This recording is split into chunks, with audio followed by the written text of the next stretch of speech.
long, hot summer of 1914, the old order in Europe seemed firmly established.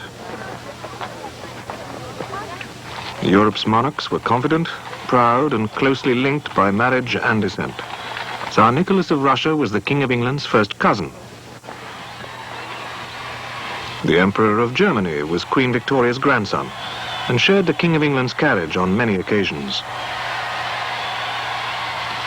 All this emphasized the pan-European inheritance, an awareness of a common civilization that was also symbolized by the entente cordiale between the two old enemies, England and France. In 1914, Europeans commanded a culture that had spread throughout the globe. European civilization dominated the world, and Europeans expected it to go on doing so.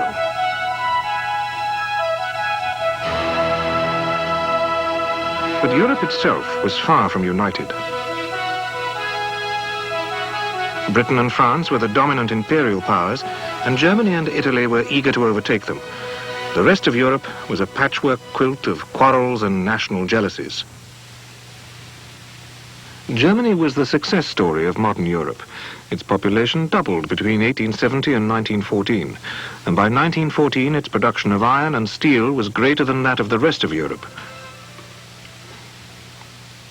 Germany felt it was justified in flexing its muscles and reaching out for empire, and it rearmed prodigiously between 1889 and 1914.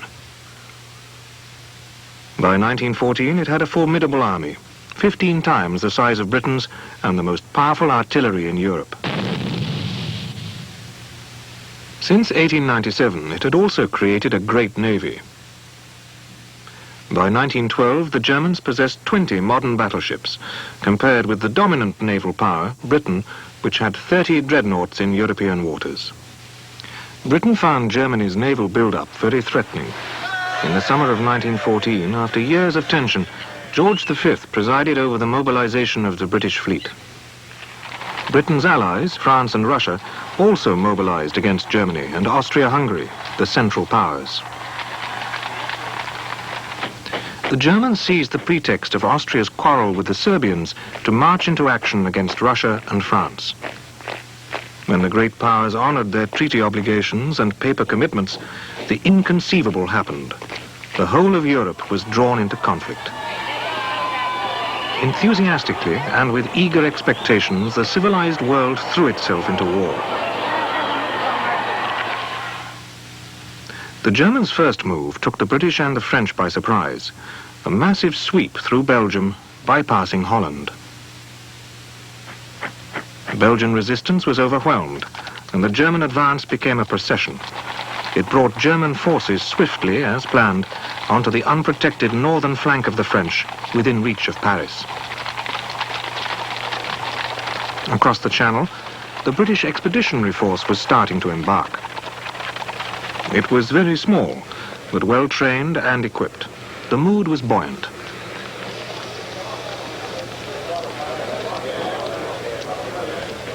In Paris, anti-German feeling ran riot. German shops were looted and plundered, and the French public was regaled with horror stories about German atrocities in Belgium.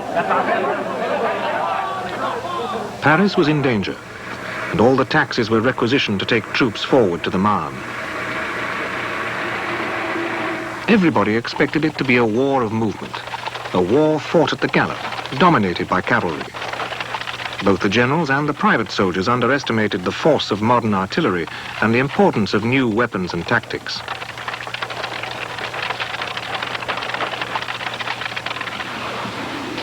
In the early battles of the First World War, both sides threw all their troops forward into the crucible.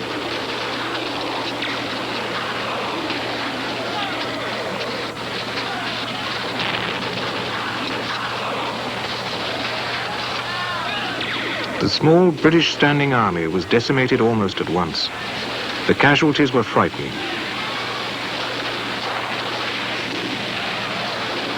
Hundreds of thousands of men died in the first encounters.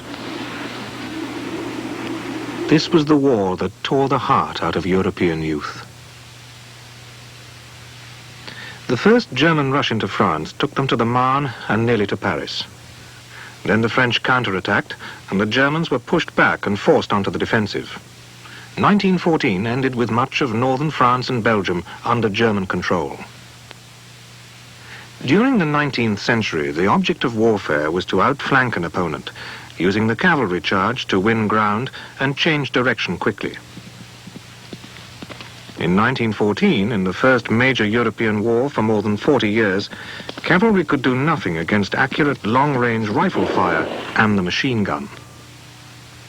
The machine gun had finally become a reliable and reasonably accurate weapon. Machine guns and light artillery cut advancing troops to pieces. The Germans discovered a new weapon, the spade, almost by accident.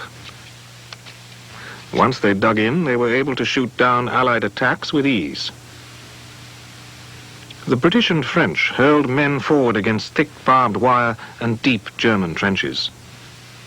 Artillery was not yet accurate enough to cut the wire or to penetrate the elaborate underground shelters which the Germans built. The major early battles of the First World War occurred as the Allies attempted to stop the spectacular initial German thrust. When the Germans were held and pushed back, they began to dig in, and then each side felt for the flank of its enemy until the line of trenches stretched from the Channel to Switzerland. After the Battle of Ypres in the autumn of 1914, both sides recognized that neither could outflank the other. Ypres had been the center of Flemish civilization and one of Europe's finest medieval towns. It became the gateway to the trenches. The British war poet Siegfried Sassoon wrote, "Who will remember, passing through this gate, the unheroic dead who fed the guns?"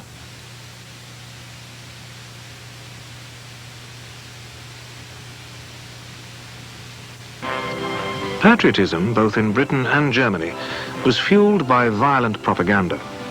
Young men were encouraged to fight for king and country, if necessary by being offered the white feather, a symbol of cowardice.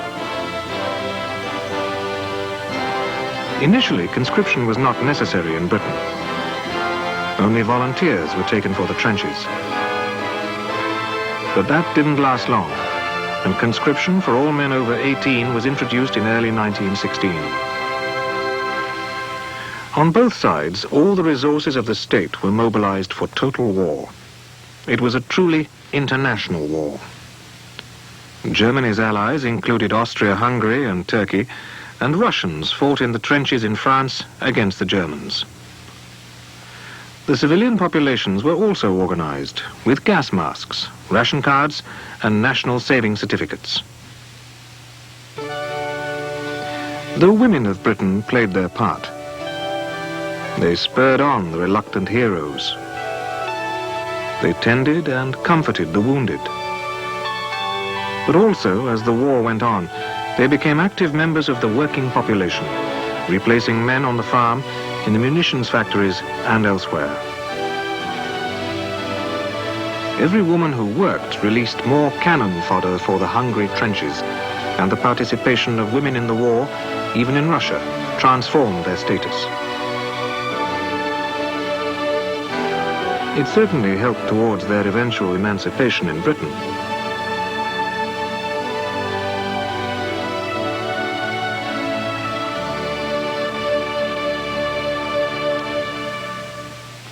On the Eastern Front, Russia's early success was followed by a German counter-offensive which led to a crushing Russian defeat. In 1915, a further German offensive led to the conquest of much of Poland.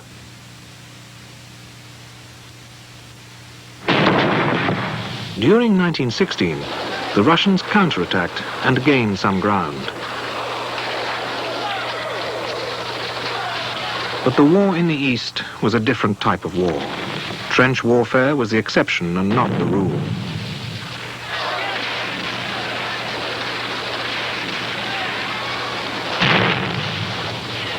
It was a mobile, fast-moving war at which the Germans excelled. After 1916, the Russians just managed to hold their ground. In Flanders, the front-line trenches were in place by the end of 1914. Behind the front line, a host of communications trenches, reserve trenches, and hospital trenches were dug and defended. These were immensely powerful defensive structures, and they could not be breached by infantry attacks. The main result of the repeated battles in Flanders was to people no man's land with corpses. That part of northern France is still littered with the mechanical and human debris of the First World War. You can't dig a ditch without finding a reminder of the many men who died. At the Battle of the Somme, on the first day, 60,000 British troops were killed or maimed. 350,000 French troops and 300,000 Germans died in the various battles for Verdun. More than 8 million dead and missing, including civilians, in just 4 years. Between 1915 and 1917, neither side managed to make any significant impression or gain any ground. The generals, the soldiers and the civilians were equally at a loss. The battlefield was a wasteland. In the east, the Germans kept up pressure on the Russians, undeterred even by the Russian winter. Russian enthusiasm for the war dwindled. 3 years fighting on Russian soil led to hardship in the war zones and massive shortages in the cities.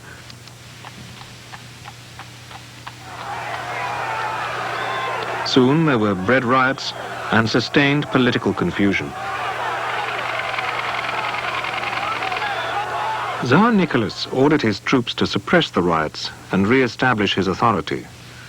But in March 1917, the time came when even crack troops would not fire on the rioters and refused point blank to accept orders from their absolute monarch.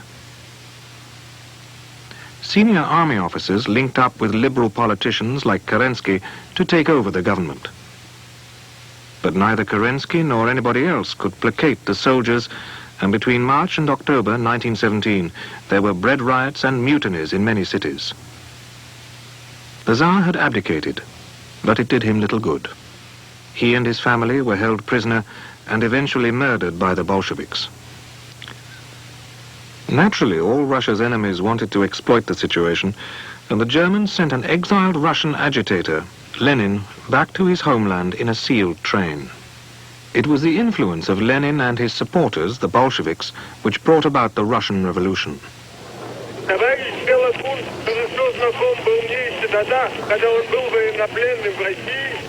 Lenin, whose real name was Vladimir Ilyich Ulyanov, was the heir to an old tradition in Russia. His intellectual vigor was combined with enthusiasm for violent and radical politics. His party, the Bolsheviks, were able to exploit the widespread war weariness, and they transformed the army into a force for revolution.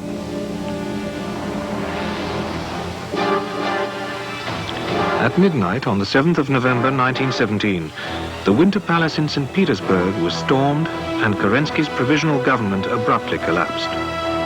It was an event which the great Russian filmmaker Sergei Eisenstein celebrated in one of his films.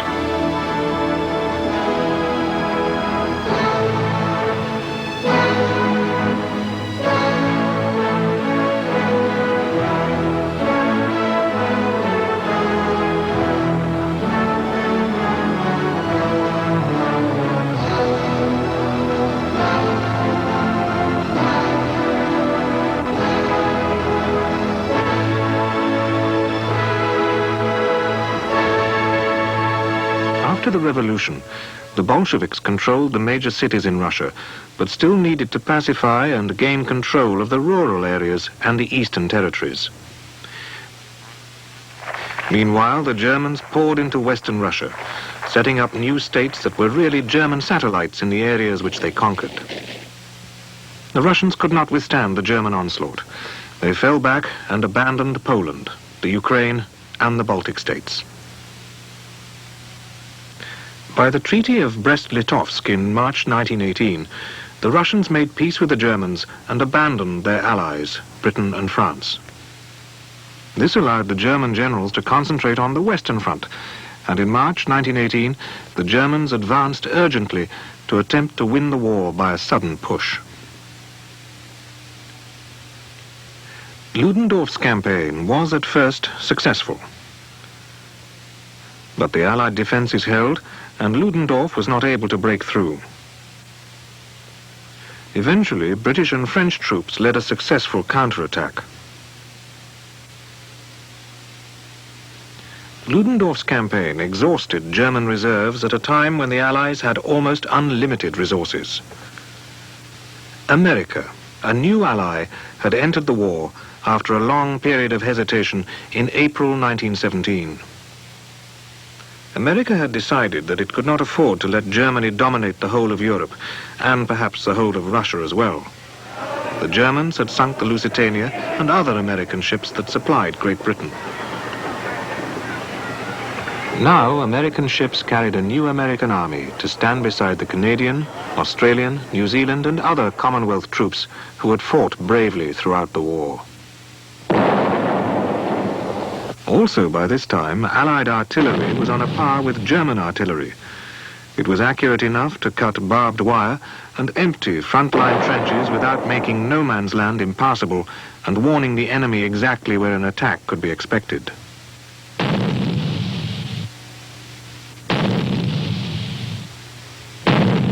By 1918, the war had taken on most of the aspects of modern warfare. Radio and aeroplanes were in use. Tanks were available to batter through defensive structures and lead the way for the infantry.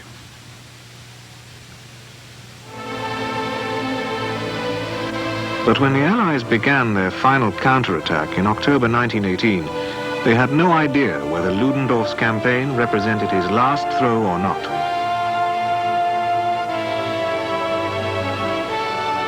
These men had no idea how demoralized Germany had become since Ludendorff's failure. It was only when thousands of German soldiers surrendered and the prisoners began to stream back across no man's land that the impact of the Allied victory became clear. As the trenches were emptied of the wounded and the dead, and the butcher's bill began to be calculated, the impact of this devastating war, the war to end all wars, could be assessed at last.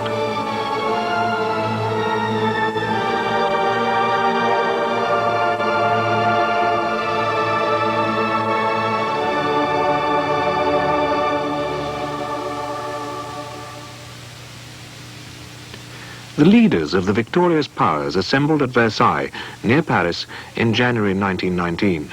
And it was their intention to reshape Europe entirely according to the interests of the victors.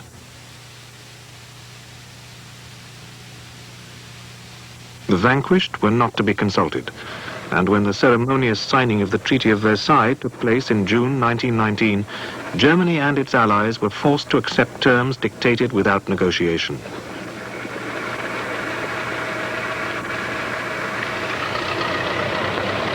The treaty remade the map of Europe. From Finland in the north to Yugoslavia in the south, a whole swathe of new states was created in Central Europe out of the wreckage of the Austro-Hungarian Empire and from bits of pre-war Russia and Germany. Only the victors were left unscathed. In the Middle East, where war had also raged fiercely for 3 out of the 4 years of the Western Front, European politicians allowed free exercise of their imaginations. The Ottoman Empire had joined forces with Germany, and the Allies had formulated a series of secret agreements designed to dismember it. They had also promised both Arabs and Jews autonomous states, which, like the rest of the Versailles Agreement, were never fully realized. At the same time, the dignitaries in the Palace of Versailles also initiated a war against Bolshevik Russia. Expensive and fragile armored cars and tanks were shipped to Russia to try to suppress the revolutionary government. Scottish, American, French, Japanese, and even German troops took up arms to suppress communism. In the vanguard were the White Russians, and their army was lavishly equipped from the West. Russia was a peasant economy, struggling to reinvent itself after the revolution and the ghastly hardships of the war. Famine, inflation, and economic confusion were part of the legacy which the new communist government had inherited. The Civil War distracted the Bolsheviks from the need to feed their people and forced them to build up an army from the haphazard, ramshackle groups and formations that had achieved the Russian Revolution.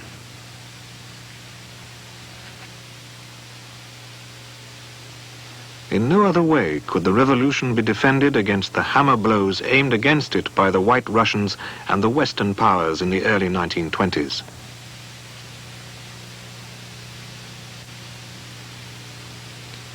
Lenin died prematurely in 1924. His place was taken by Joseph Stalin, who triumphed over Trotsky and his other rivals. Stalin dominated Russia for 30 years.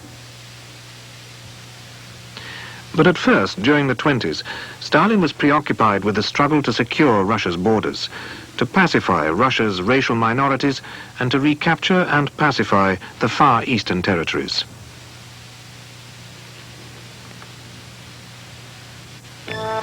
In America, on the other side of the world, the aftermath of the First World War was a decade of splendid prosperity. It seemed as if America had inherited all the inventiveness and joie de vivre of pre-war Europe. Mack Sennett's bathing bells posed for the cine camera on the beach. Even in the cities there was, or appeared to be, enough for everyone. The 20s was the decade of prohibition, an attempt to suppress the manufacture and consumption of alcohol within America.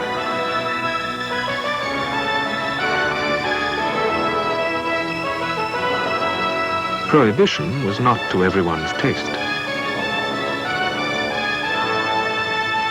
Economically, America's prosperity was founded on false premises. Manufacturing industry boomed, but interest rates were high, and money was sucked into America and was in short supply elsewhere. The stock exchanges went crazy. The exaggerated strength of the dollar weakened all the other world currencies until the dollar also plummeted in 1929. American bankers and statesmen had not been ready for the responsibilities forced on them by the First World War, and America's prosperity had terrible consequences elsewhere. In Germany, the main vanquished country, the 20s brought chaos akin to anarchy. The Kaiser had been deposed and a democratic republic had been founded. But people starved, and German currency completely lost its value. The German economy burned itself out with stratospheric inflation.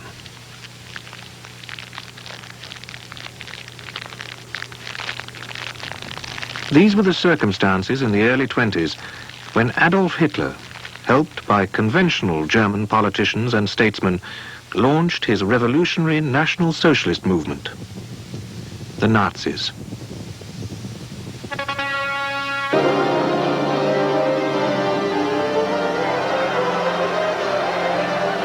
In September 1929, in America, the stock exchange crashed. It was the prelude to a decade of worldwide hardship and uncertainty. Banks and currencies collapsed, and world trade declined to a third of its level before 1914. In September 1931, Britain abandoned the gold standard, which for centuries had fixed the value of its currency and underpinned its prosperity through trade.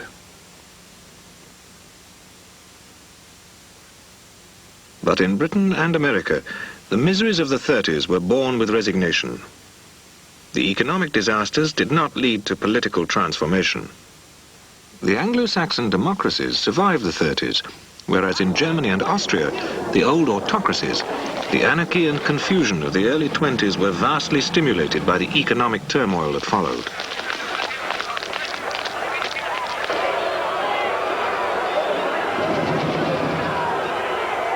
Agitators flourished. Joseph Goebbels helped to build up the popular appeal to Germans of the National Socialist Party, the Nazis, and of the ideas and philosophy of a man who called himself Adolf Hitler. Hitler's personality and Hitler's ambition largely dominated the 30s and 40s in Europe.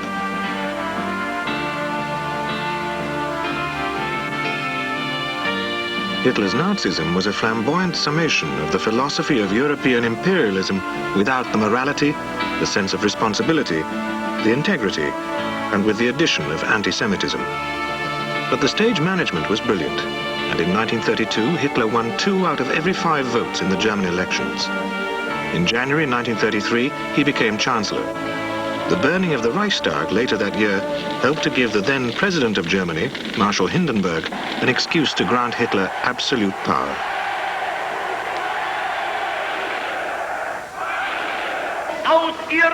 In his first speeches, Hitler promised to resurrect the powerful glories of Germany's past, and he rapidly replaced Germany's democratic institutions with the tyrannical militarism of the SS state. Damit die Verelendung dieses Volkes und damit den Verrat gerade an der Klasse auf einer Ebene.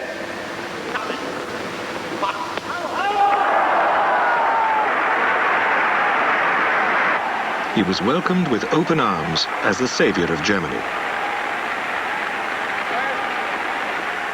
The peace settlement at the end of the First World War failed in almost every respect. The victors were promised reparations which were almost impossible to collect. The vanquished were left in moral and political disarray.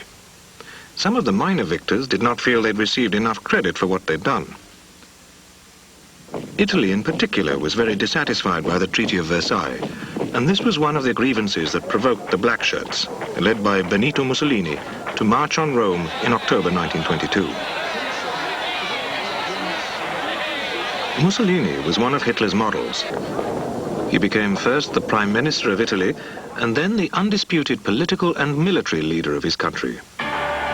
Hitler had the same aspirations, and he used film for propaganda purposes to publicize his successes.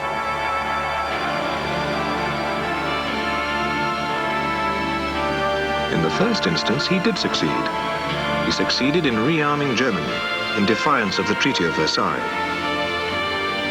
The unemployed were put to work. Then Hitler succeeded in stimulating national pride, which stimulated national aggression and led to the quest to recover the territories lost to Germany after the First World War. Italy, meanwhile, was almost in competition with Hitler's Germany to see who could make the most progress most quickly, by the most high-handed means. In 1935, Mussolini invaded Ethiopia, then called Abyssinia, and with modern weapons which included gas, planes, and field guns, the Italians massacred the tribal warriors against whom they were pitted.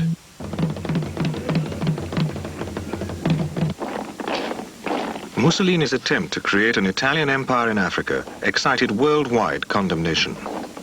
Abyssinia appealed for help to the League of Nations, and warm promises of support were made by European nations such as Britain and France. But nothing was done, and in October 1935, the Emperor Haile Selassie was forced to flee his country.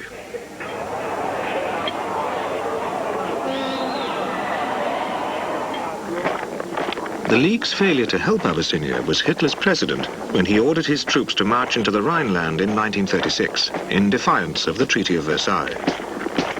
It was the first of many occasions when the German army bullied its way through international law. No war, never again, pleaded the German artist John Hartfeldt with this cartoon of a dove spitted on a bayonet. But Hartfeldt, like many other Jews, had to flee Germany to escape Hitler. These Jewish refugees, like the scientist Albert Einstein, were the fortunate ones. In Germany, the aggression and violence of the Nazis led to book burning and racial persecution. The immense energy of the Nazi Party and its militias was devoted to terrorizing the Jews and other minorities and to the suppression of resistance within the German population. Loyal Germans were warned not to shop at Jewish shops or deal with Jewish traders. Most of the synagogues were burned.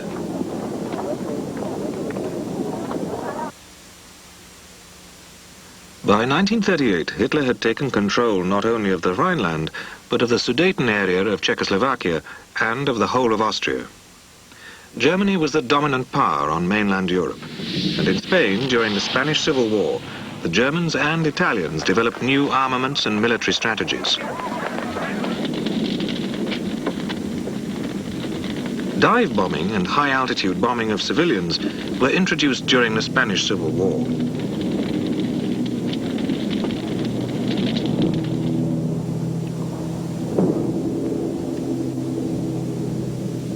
Between 1936 and 1939, using German planes and weapons, General Franco and the Spanish nationalists took over Spain and Spanish North Africa from an elected Republican government.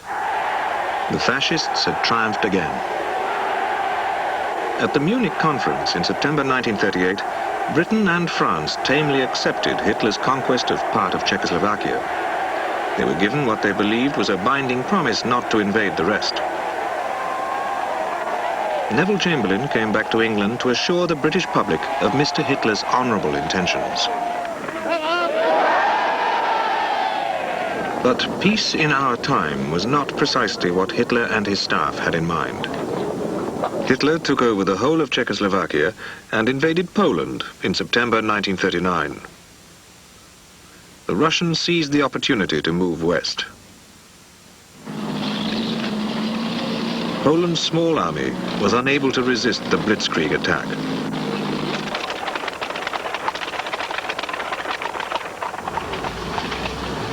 German and Russian troops dismembered the country which had been recreated by the Treaty of Versailles in 1919. Poland's nationality was snuffed out so easily because of Hitler's unlikely alliance with Russia, the Nazi-Soviet pact. Russia, led by Joseph Stalin, was afraid of confronting Germany. Stalin's attempts to modernize Russian farms and Russian industry during the 1930s had caused such widespread confusion that Russia was incapable of fighting a successful modern war. Britain and France declared war on Germany on the 3rd of September 1939 because Hitler had attacked Poland. In Britain, aliens were interned, amongst them the many German Jews who had fled from Hitler. The railings in the parks were removed and used for the war effort. The munitions factories went on overtime. The whole civilian population, even children and babes in prams, were required to carry and practice wearing gas masks. A small British expeditionary force set off for France, but there was no fighting yet. This was the phony war. Superficial optimism mingled with grim determination. In April 1940, with Central Europe under Axis control, the Germans unexpectedly overran both Denmark and Norway. Immediately afterwards, they also conquered Belgium, Holland, and eventually the whole of France. The British expeditionary force was hurriedly withdrawn to avoid being overwhelmed. At Dunkirk on the 3rd of June 1940, the British lost touch with Europe, which Hitler now dominated completely. Italy chose this moment to join the war on Germany's side. On the 22nd of June 1940, in the railway carriage at Compiègne, where the Germans had surrendered to the French in 1918, Hitler, surrounded by his commanders, prepared to receive the surrender of the French. The French representatives were led by Marshal Weygand. It was an ironic occasion. Hitler, a former corporal in the German army, had led his country to a lightning victory over the old enemy, France. When Hitler returned to Berlin in July 1940, he was greeted with hysterical enthusiasm. It seemed that all the risks involved in retaking the Rhineland, in the invasions of Czechoslovakia and Austria, in invading Poland and conquering France, regardless of the opposition of the British, had paid off handsomely. To many Germans, he became a demigod. Only Britain opposed him, and neither Britain's planes nor Britain's soldiers could strike at Hitler's heartland. However, neither could Hitler subdue Britain. Air attacks were not enough. Hitler needed air supremacy. During the summer of 1940, the Battle of Britain produced a new war legend. As Churchill said, never was so much owed by so many to so few.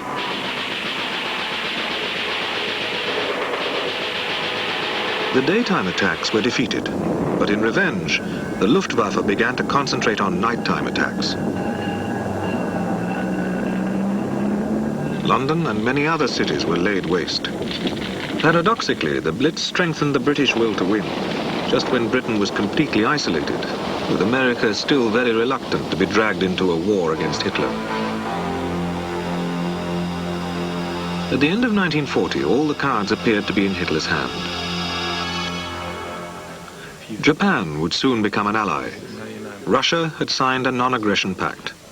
America remained neutral. Hitler dominated the strategic discussions which then took place, but he made mistakes. Success had gone to his head.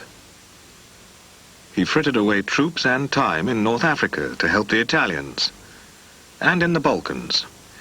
In June 1941, expecting an easy victory, he turned against Russia. This was to prove his great mistake. As with Napoleon, the immense scale of his conquests was bound eventually to overstretch his resources. When Hitler attacked Russia, all the traditional techniques of the Blitzkrieg, well honed over the previous 5 years, were put to work. Film cameras accompanied the first wave of attacks, for propaganda was an important element of Hitler's war. The dive bombers caught Russian aircraft on the ground. Many aircraft and many tanks were left burning in the first days of the offensive.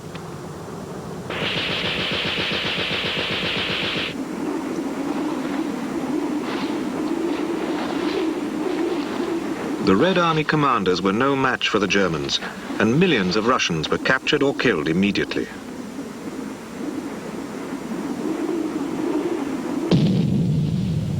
It seemed that nothing could stop Hitler's armies. The war against Russia was like a crusade to the Germans. Priests blessed the troops before battle, and a new invention, color film, was used to photograph the enslavement of the Russian population.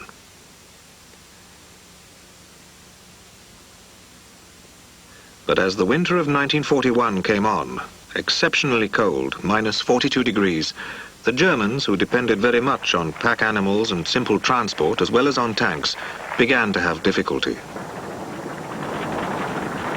Everything around them had been burned, either by their own efforts or by the efforts of the partisans and the retreating Russian armies. In the east, the Japanese were also a threat to the Russians. Japan had conquered large areas of China during the 1930s. It was Russia's near neighbor, and Japan had convincingly defeated Russia in the War of 1904. The invasion of China in the 30s was Japan's bid for empire. The Japanese felt that they deserved more than they'd got in the First World War. The militarization of Japan went ahead in the 1920s. In 1926, the new emperor, Hirohito, reviewed the Japanese navy after his coronation.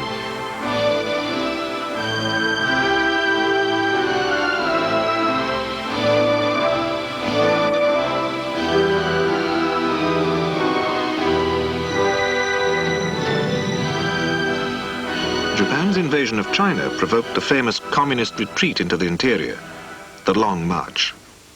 Japan turned to the south, away from Russia. The invasion of China brought Japan into competition with America. American interests in the east were directly threatened by Japan's activities even before World War II. In December 1941, the Japanese decision to launch a surprise attack on America was a turning point of the Second World War. America was catapulted out of isolationism by Japan's preemptive strike on the main US base at Pearl Harbor and Hitler's simultaneous declaration of war.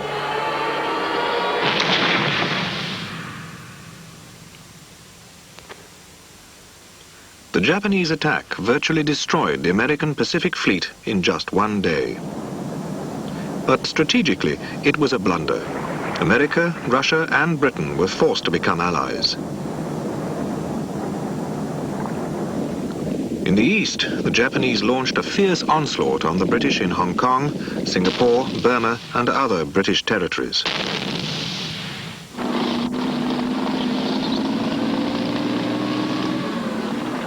Their fighting skills and skills of endurance had been vastly underestimated both by the British and the Americans.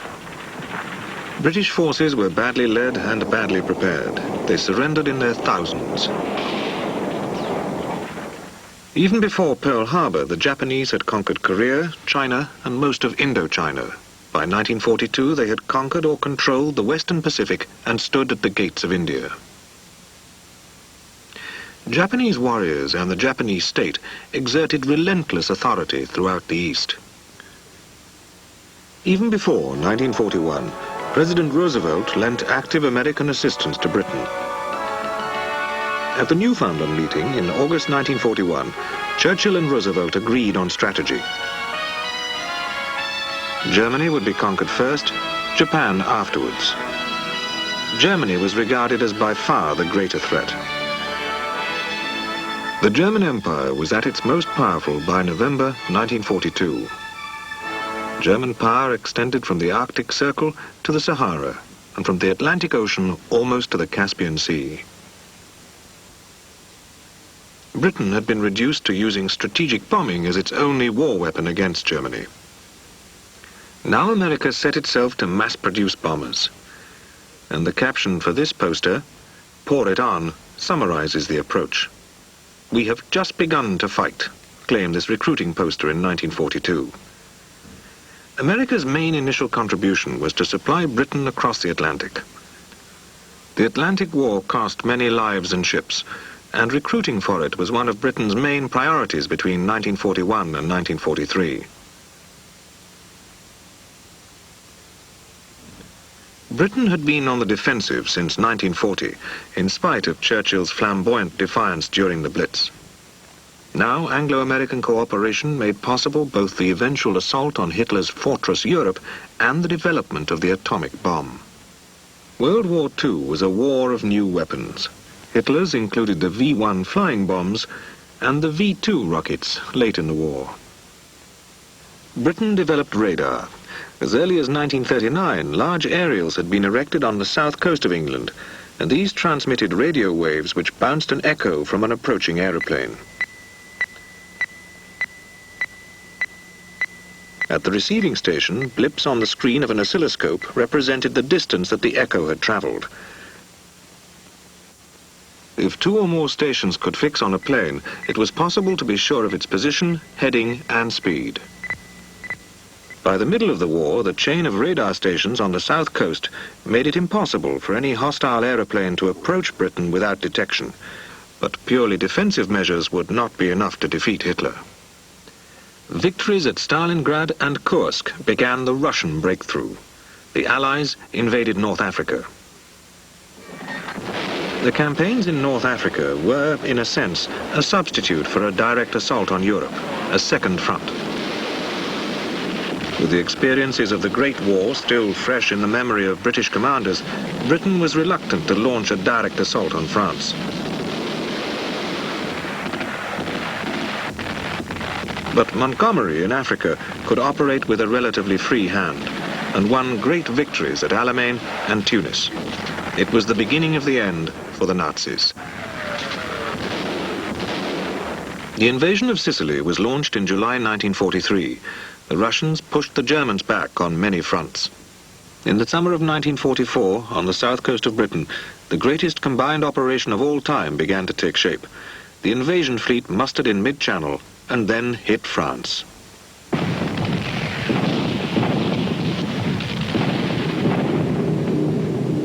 D-Day, on 6th of June in 1944, was a triumph for the American and British forces and for the planners behind them.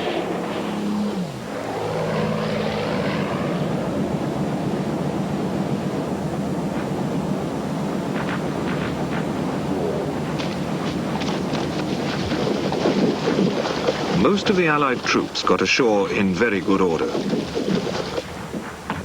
Although casualties during the invasion totaled 100,000, it was a remarkably successful operation.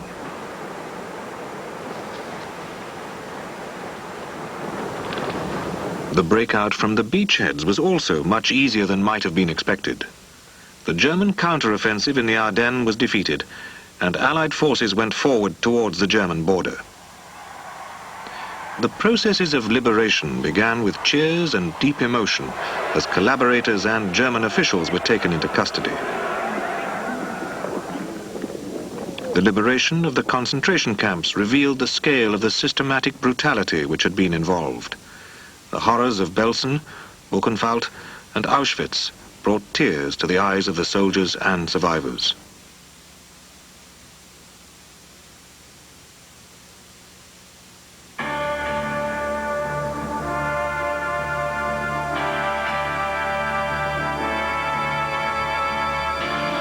Germany was in ruins. Refugees crammed the roads. Berlin had been laid waste by the Allied bombing raids and Russian guns. Russian and American forces met on a predetermined line, and that line now divides West and East Germany. Other German territories further east were returned to Poland. At the Yalta Conference, Stalin, Roosevelt and Churchill bartered territories and peoples throughout Europe. But the Pacific War still had to be fought to a conclusion.